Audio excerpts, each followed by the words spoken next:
খাঁচা।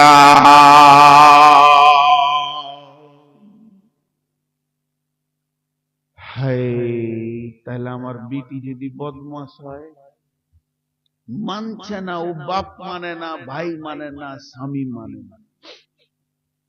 অনেক মেয়ে আছে স্বামী মানে না, মা আছে বেটাকে মানে না, স্বামী মরে গেছে, বেটাকে মানবো না, আমি বেটার কথা শুনবো না, যা মন যাবে করবো।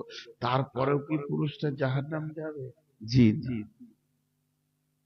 তোমাকে জোর করতে বলেনি, তাবলীগ করতে বলে। তুমি বলো তাহলে বেঁচে যাবে, না বললে ফেঁসে যাবে।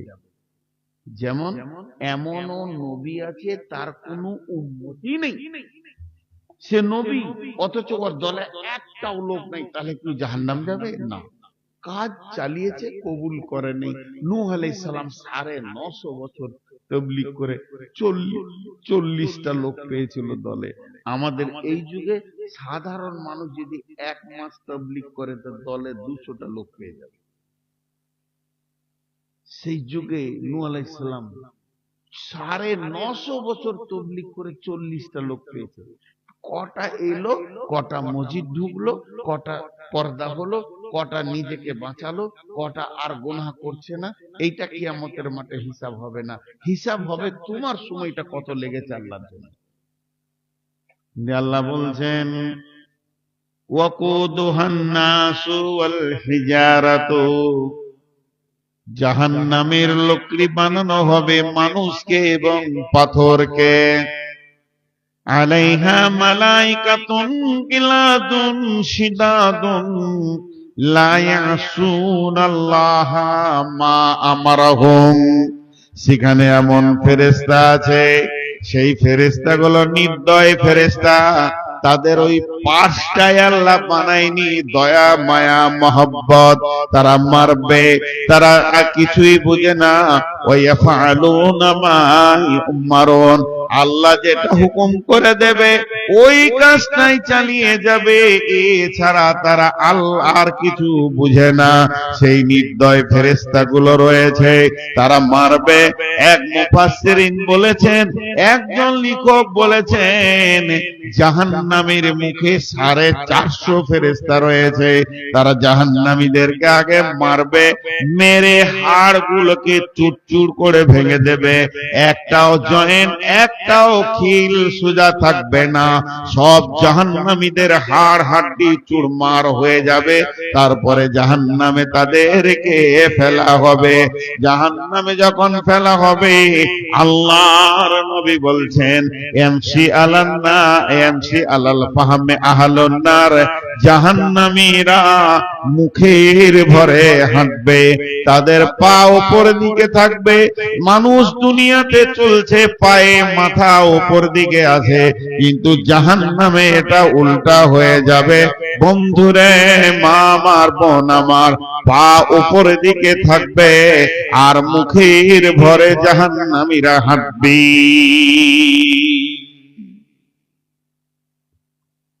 সাহাবীরা প্রশ্ন করলেন, ইয়া রাসূলুল্লাহ কায়ফা ইয়ামশি আলাল ফাহমে, জাহান্নামে মুখের ভরে কেমন করে হাঁটবে? বিশ্বনবী বললেন, যে আল্লাহ পায়ে হাঁটাচ্ছেন ওই আল্লাহ মুখের ভরে এদেরকে জাহান্নামের ভিতরে হাঁটাবে।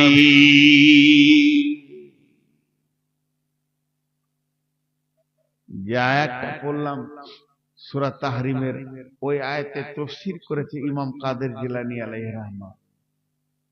তিনি বলতেন জাহান্নামের 7টা মুখ আছে, জাহান্নামের গেট হচ্ছে 7টা, মুখ হচ্ছে 7টা, এক একটা মুখে 70টা করে সুলুঙ্গ আছে, আর এক একটা সুলুঙ্গে 70টা করে ভাগ আছে। 70 দিয়ে বিভাজন করতে করতে এই রকম করে বিভাজন চলে গেছে। যখন কোনো একটা জাহান্নামীকে জাহান্নামে ফেলা হবে, পা দুটি উপরে থাকবে, মাথাটা নিচে থাকবে, আর পাইপের ভিতরে মানুষ যেমন চলে যায় ওই রকম ধরনের সে জাহান্নামের ভিতরে চলতে থাকবে। এখানে যতগুলি নারী পুরুষ আছে সবগুলোকে বেঁধে নিয়ে গিয়ে একটা হল ঘরে ভরে যদি কেরোসিন বা পেট্রোল দিয়ে আগুন লাগিয়ে দেয়, যতক্ষণ আমাদের হুঁশ থাকবে একে অপরকে দেখতে পাবো। হুঁশটা যখন হারিয়ে যাবে তখন আমরা মরে যাব। কিন্তু জাহান্নামে মানুষ একে অপরকে দেখবে না, তারা আর্তনাদ শুনবে, চিৎকার শুনতে পাবে। আর জাহান্নামে সুলুঙ্গ পথে যাবে, এক একটা সুলুঙ্গ পথে গাদা গাদা করে চলবে। আর ওই যে সুলুঙ্গ পথে চলতে থাকবে, কতদিন যাবে? আল্লাহর নবী বলছেন 70 বছর পর জাহান্নামের নিচে গিয়ে পৌঁছাবে। 70 বছর পর, 70 বছর পর, 10, 20, 30, 40, 50, 60, 70, 365 দিনে বছর, এইরকম 70 বছর পর জাহান্নামে নিচে পড়বে। আমি অঙ্কটা আপনাদেরকে ভুল বললাম, ঠিকটা বলছি। এখন 24 ঘন্টায় একদিন, 365 দিনে এক বছর। 24 ঘন্টায় একদিন, 365 দিনে এক বছর। 24 ঘন্টায় একদিন, 365 দিনে এক বছর। এটা ভুলে যান, এটা ভুলে যান, এটা মাথা থেকে সরিয়ে দেন। তাহলে কানা মিকদারুহু 50 আলফা সানাতিন, 50,000 বছরে একটা দিন হবে। পৃথিবীর 50,000 বছরে একটা দিন হবে। পৃথিবীর 50,000 বছরে একটা দিন হবে। ওই দিনে 360 দিনে একটা বছর হবে। আর সেই বছরে 70 বছর লাগবে জাহান্নামের নিচে পৌঁছাতে। জাহান্নামের নিচে গিয়ে যখন লোকটা পৌঁছাবে, মাথাটা কোথা ঠেকবে? ইমাম বুখারী আলাইহি রাহমা বলেন, সেখানে একটা পাহাড় রয়েছে, হাদিসটা বর্ণনা করেছেন। সেই পাহাড়টার নাম হচ্ছে সৌদ। সৌদ পাহাড়ে মাথা ঠেকবে। ওই পাহাড়ে মাথা ঠেকার পর সেখানে সাপ আছে, বড় বড় অজগর আছে, আর ডাঁশ আছে, বড় বড় বিচ্ছু আছে, তাকে চপকিয়ে ধরে নেবে। ওখান থেকে করে পড়তে পড়তে আরো 70 বছর লাগবে নিচে যেতে। এর নাম জাহান্নাম। জাহান্নামের আগুন দাও দাও করে জ্বলছে।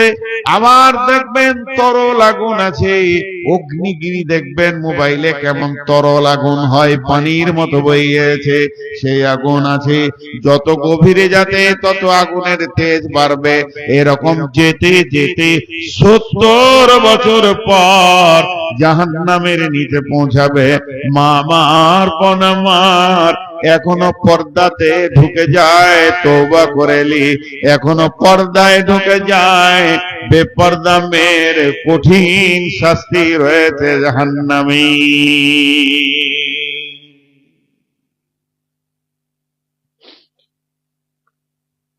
আপনাদের উত্তরবঙ্গ থেকে আমাদের দক্ষিণবঙ্গে পর্দা খানিকটা আছে, আমি বলবো না যে খুব বেশি আছে। বদরুদ্দোজা নদী গিয়েছিলেন আমার গ্রামে জলসা করতে, অন্তত সামনে আপনাদের নারী পুরুষ মিলে যতগুলো রয়েছিল এতগুলো পুরুষ ছিল, একটাও মেয়ে দেখা যাচ্ছে। আমাকে জলসা শেষে উনি বলেছিলেন, আপনাদের এখানে মেয়ে নেই নাকি? তা আছে, পর্দা থেকে শুনে সামনে আসে। এখানে কোনো পর্দা নাই, বাড়িতে ডেকে নিয়ে চলছে চালে মোলামাকে, বহু বিটি সব আছে। লজ্জা শরম পর্দা, পর্দাটাকে কিছুই মনে করছে না।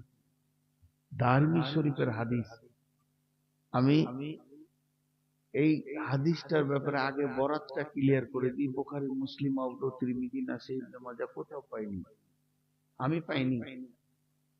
আপনাদের এখানে এই যে 21 মাইল আছে গাজল পার হয়ে, ওইদিকে একটা মাদ্রাসা আছে, ওইদিকে পার হয়ে গিয়ে, গ্রামটার নাম ইয়াদ আসছে না, একটা জালসায় গিয়েছিলাম। তো জোহরের পর ভাত খেয়ে শুয়ে আছি, মাথার কাছে একটা বাংলা বই পেলাম। তো দেখি জাহান্নামের কথা লেখা রয়েছে, পড়লাম। এই যে ঘটনাটা বলবো এটাই লেখা ছিল। তো দারমি শরীফের হাদিস। পরে আমি একটা আলেমকে জিজ্ঞেস করেছিলাম আমাদের বর্ধমানে, বলে এটা শেষিতা হাদিসে নাই, তবে হাদিসটা দারমি শরীফের হাদিস। এতটুকু আমার জানা আছে। বরাত তো যদি আমাকে বলেন যে কোথায় আছে বুখারী মুসলিমে, পারবো না বলবো। কি লেখা ছিল এটা শোনাই।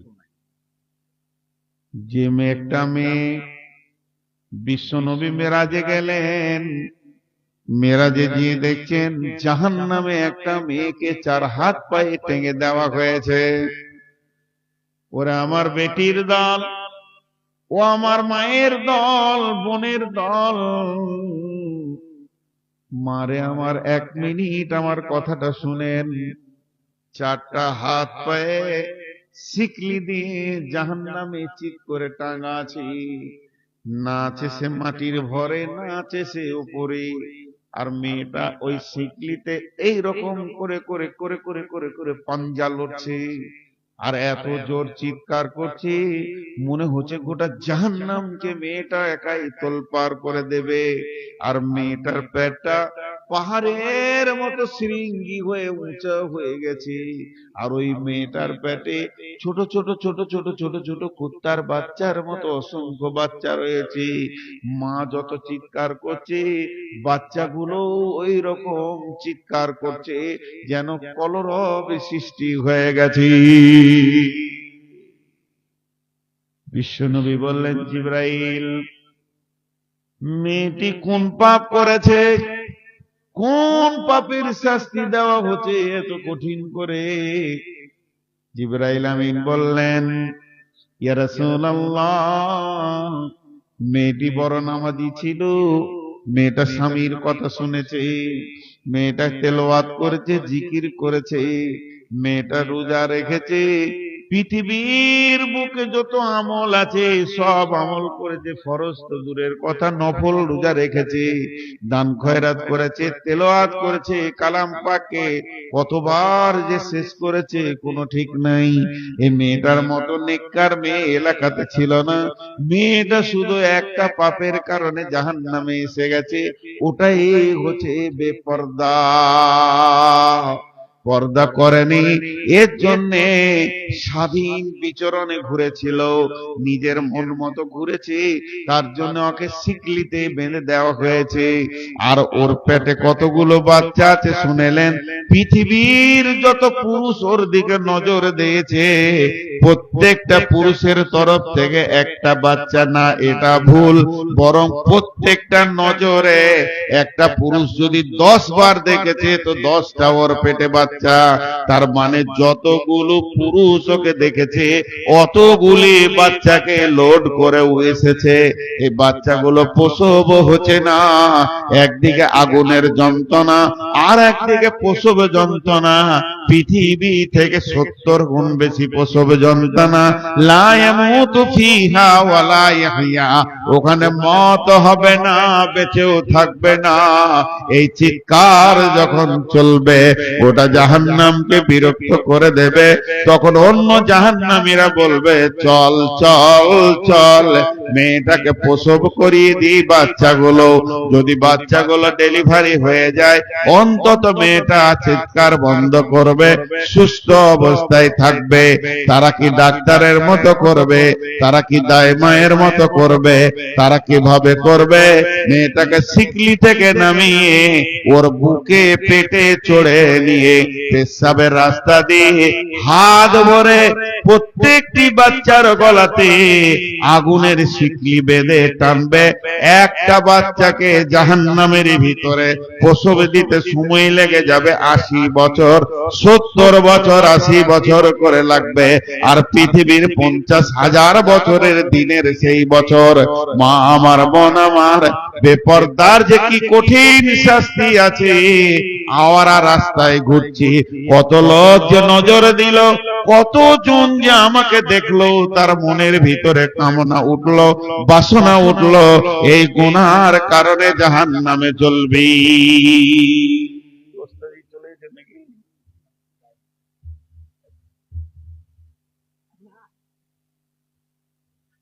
কঠিন আযাব। আজকে রাতে সম্বলপুরের মাটিতে আমি গল্প বলতে আসিনি, আপনাদেরকে আনন্দ দিতে আসিনি, আল্লাহ মাফ করুক। আমি বলতে ভুলে গেছি, আমার বুদ্ধি ইলম কমের কারণে বুঝাতে পারছি না, কিন্তু কথা সত্য। জাহান্নাম আছে, কথা সত্য। জাহান্নাম আছে। وجيء يومئذ بجهنم يومئذ يتذكر الإنسان وأنى له الذكرى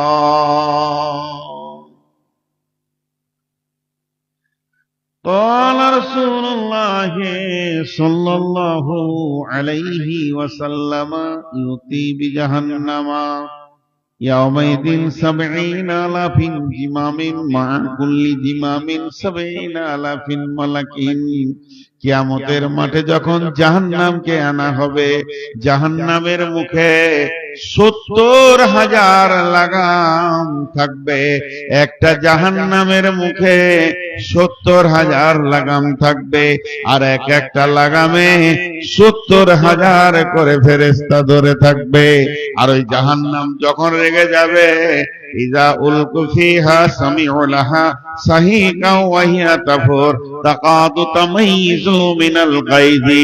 জাহান্নাম রাগে যখন চিৎকার করবে, সব ফেরেশতাদেরকে টেনে জড়ো করে দেবে, আবার ফেরেশতারা টান মেরে সাইজ করবে। জাহান্নামের পা আছে, জাহান্নাম পা পা করে হেঁটে আসবে। জাহান্নামের মুখ আছে, জাহান্নাম ম্যাগের মতো গর্জন ছেড়ে আল্লাহকে বলবে, রব্বি, হে আমার রব, আইনাল মুতাকাব্বির আইনাল মুতাজাব্বির, कोई से तकब्बुर करने वाला, कोई से रिया करने वाला, कोई से बेनमाजी, कोई सुदारू, कोई जुआरी, कोई मतल, कोई लुच्चा, कोई বেশ্যা কয়, রান্ডে কয়, বেনামাজি কয়, বেরোজাদার কয়, তাদেরকে আমার কাছে দাও।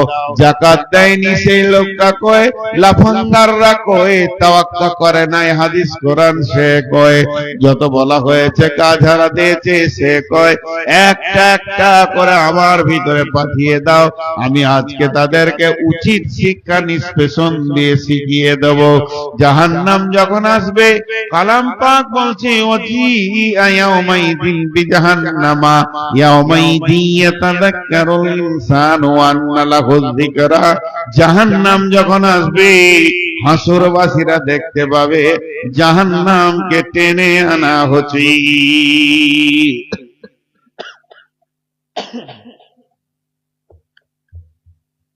জাহান্নামকে টেনে আনা হচ্ছে, এই দৃশ্যটা দেখবে। এই দৃশ্যটা যখন দেখবে, তখন হাসরবাসীরা বলবে,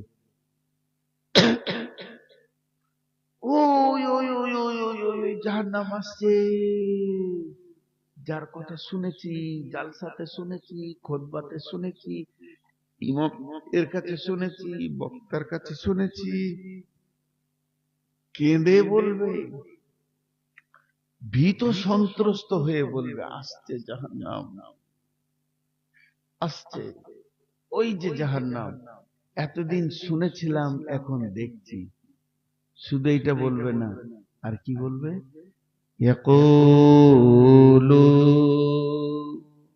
ইয়া লাইতানি قدمت لحياتي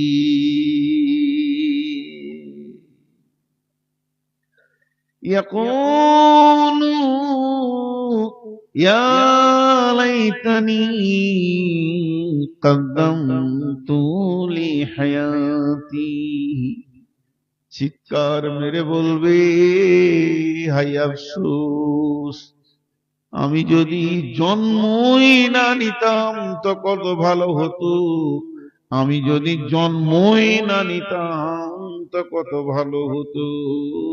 ওয়াকুলু ইয়া লাইতানি কাদ্দামতু লিহায়াতি, ওরে আমার বেটি রে, ও আমার মা, আপনাদের পায়ে ধরে আপনাদের বেইজ্জতি করছি না, তবে দূরে থেকে হাত দুটি ধরে বলছি, বেটি রে এখনো তওবা করেলে রে মা, পর্দার ভিতরে ঢুকে যা। আমি ওসিয়ত করতে এসেছি, মা রে পর্দার ভিতরে ঢুকে যা। তখন বলবে যদি আমাকে জন্ম আমার মা না দিত কত ভালো হতো।